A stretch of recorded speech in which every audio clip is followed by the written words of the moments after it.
Now it is time to talk to our favourite royal commentator. In fact, the royal commentator. She is, of course, the great Kinsey Schofield over there on the West Coast in Los Angeles. Hi, Kins. The bet. This is a this is the highlight of my day, talking royal gossip with you. Yeah, well, always with you. But I think we are now getting, you know, this is we're going to talk about their marriage, Harry and Meghan's marriage. And, you know, OK, you could call this gossip. Gossip started some time ago when he started jaunting off on his own, took a 15-day tour around the world to London, to New York, to Lesotho in South Africa, and so on and so forth. 15 days, made 10 solo visits on his own, came back. She goes off on a couple of solo jaunts as well. So more and more people are now reporting that a marriage split, a separation might be imminent. And this is the extraordinary thing. You highlighted me to this, Kinsey. We're going to play now some footage. I'll narrate it. But this is Harry, we think a couple of days ago or something, in a place called Lemoore in California. Now, he's been away from his wife for a long time, been away from his kids a long time, and he's gone off to a thing called a surf camp, which is 4 hours inland from Montecito. It's quite a journey. And there he is surfing away. And you think, why is this guy spending the day alone when he's been away from his wife for such a long time? Meanwhile, Meghan isn't wearing her engagement ring anymore, a $200,000 three-stone sparkler with a diamond on it. She's not wearing it anymore. So people are starting to say, what's going on here? What do you reckon, Kinsey? Yeah, well, first of all, also Meghan's had that ring redone so many times, and I wonder if it ever hurt Prince Harry's feelings when she was like, no, I'm going to add this. Nope, I don't like that. I'm going to do this. There's Prince Harry surfing. There he is. There, we finally got him. There's Harry. Well, let's just watch this for a second. This is what Harry's doing with his time. By the way, if I was a Netflix executive, I might say, didn't we give this guy a $100 million contract to make films and projects for us? What is he doing? You know, we're not paying him to do this. Yeah, and he's working with the world's best surf coach for newbies. So he's going to the top. This is clearly something that's really important to him. Now, I have heard that Meghan initially years ago encouraged him to do this and had, you know, encouraged him to take surfing classes. I don't know if he took them at the time or if this is him taking them for the first time. But you're right. We're seeing them spend a lot of time apart all of the sudden. And I am going to blow your mind. Go on. But what if this is all them manipulating us? Because any press is good press. And they together, they are toxic. Yeah. Wouldn't put it past them. Wouldn't put it past them. But that said, you know... Certainly, you're right, Kinsey. Now I come to think of it, good theory. If they wanted to portray a picture of a marriage in crisis, they couldn't do much of a better job than what they're doing now. She's walking around on her own. She went to some event a couple of days ago. Was it called the International Day of the Girl or something, whatever the hell that is? He's at the Lemoore surf camp. As I say, that's quite a schlep in from it's about a 4-hour drive. Knowing him, he probably went by private jet, you know, anything to destroy the planet. But seriously, it's a long journey. So yes, look, the picture we're getting, deliberate or not, is two people, you know, who she once said we're like salt and pepper, we always go together. Well, they're not anymore, are they? Wow, really good reference. That's absolutely true. She said that in the Cut article, along with the palm trees holding hands reference. But I thought about this, are we just getting played? Because we've seen the Meghan Markle is not wearing her ring headlines before. Meghan knows what the consequence is when she doesn't wear her ring. is she doing it on purpose? Was my immediate thought. Well, she has to be doing this on purpose, because by not wearing her ring, she knows somebody's going to mention she's not wearing her ring. And are they playing us for additional attention? Are they playing us because nobody is buying what they're selling as a couple anymore? Yeah. So they have to change direction. And we might lean into Prince Harry's polo show if we think he's on the rocks with Meghan. Maybe everybody will cut him some slack there. I don't know. I just think that they've been putting on a show for so long. If they're making any effort to put on that show right now, it's not a good one. Exactly, exactly right. And so we have two potential scenarios here. One, they're trying to get some press. They're trying to garner our attention because being in the spotlight may lead to them making some money. Or the other is, you know, we do have a marriage in crisis, and they are now writing with gay abandon over in America that a separation, a trial separation, might be imminent.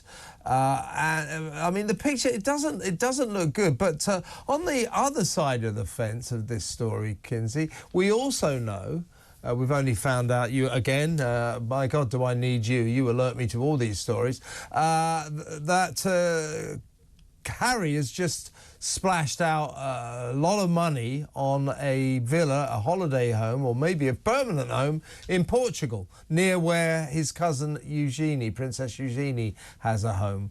So we think that he might have used the money that he inherited from his grandmother, his great-grandmother, the Queen Mother, which was a few million quid. He might have used that to buy this house. So that is leading to two strains of speculation.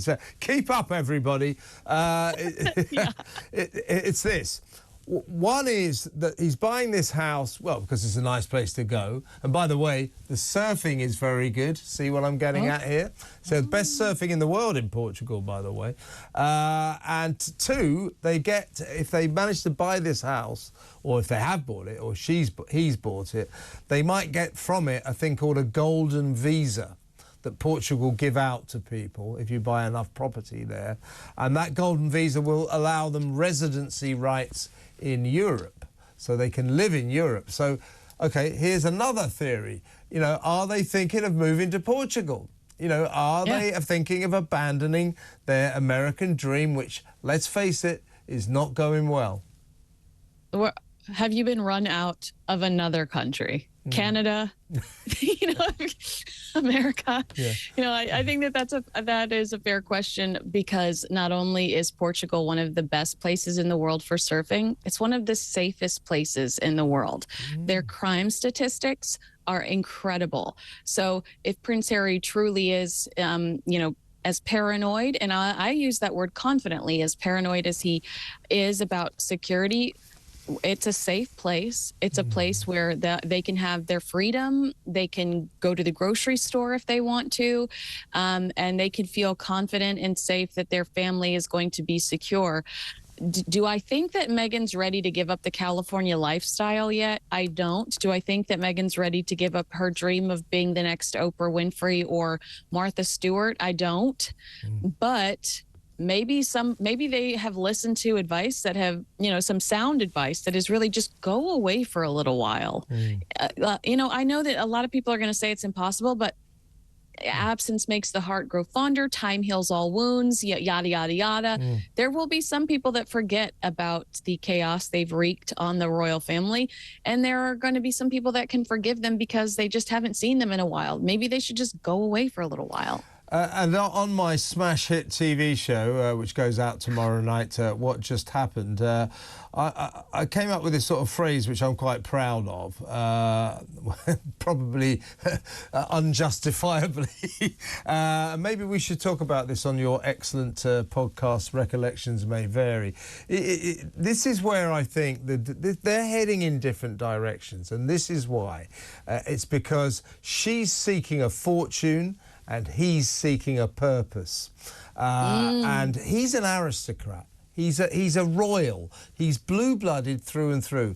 He can't relate to her naked commercial ambition. He does not understand the concept of going out and working for your money. He doesn't do it. So what he's doing now is reverting to type, reverting to being a royal, going off and doing good charity work, worthy causes. Oh, let's go and see the people of Levotho. Let's go to this charity event in New York and London, the Well Child Awards. Do you see what I mean? He's reverting to type. He's becoming Prince Harry, the member of the royal family, again, because that's what he knows. What he doesn't know, what he never knew, what he was never comfortable around was her naked ambition, her pursuit of profit, her pursuit of wealth, and her desire for a glittering career. He doesn't even understand that.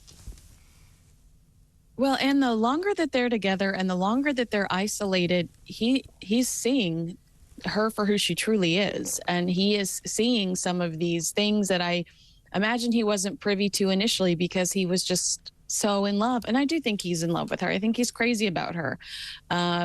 He sacrificed a heck of a lot for her.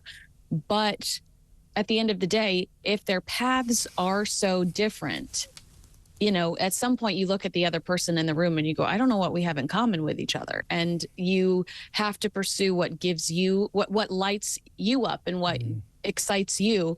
And to your point, I don't necessarily think those are the same things for them. I think a red carpet lights Meghan up. I think that that's what excites her.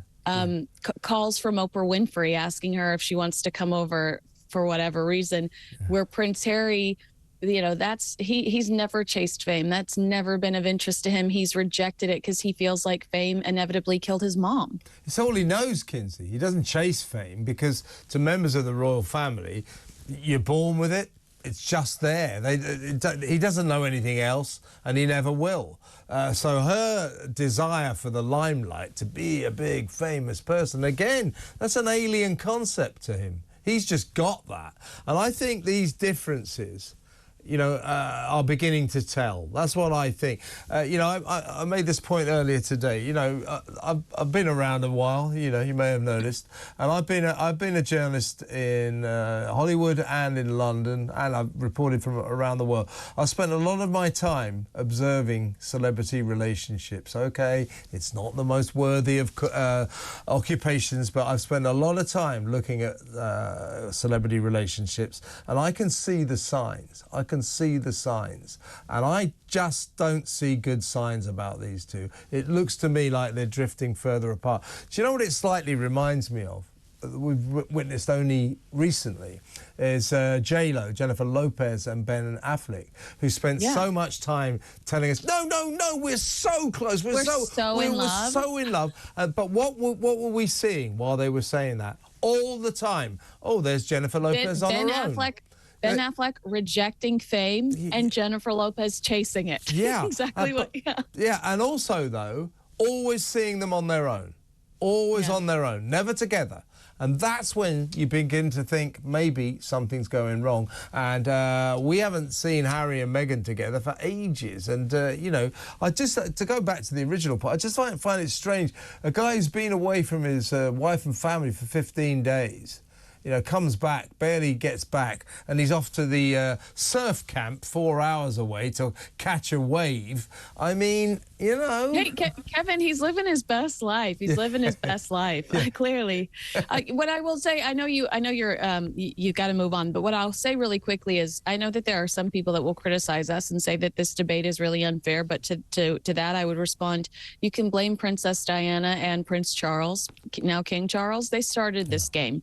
They started the everything is fine at home game while leaking stories left and right because they wanted the truth to get out. And when we are hearing some of these whispers, you do have to ask yourself, is it coming from Meghan's team? Is it coming genuinely from somebody close to Prince Harry? And that is a game that was started by his mother. Yeah, and to defend ourselves to the hilt, you know, we are responding to an increasing number of written reports that a separation is imminent. So we're not saying necessarily that this is true, but you can see what is fueling these reports that a separation is imminent, and I think it's incumbent upon them to do something to stop this speculation, and they don't seem to be doing anything, and that is another sign that all might not be well. Listen, Kinsey, how excellent to talk to you as always, and we'll talk to you again on Monday, I hope, and have a lovely weekend. All right? Thank you. All right, Kinsey Schofield, isn't she great? The excellent royal commentator over in Los Angeles. She does a brilliant a podcast that I'm sometimes on called Recollections May Vary. Remember, that's what the Queen said about Meghan's statement about what went in the palace and the row with Kate. Recollections May Vary. So that's what Kinsey Schofield's podcast is called, so check that out.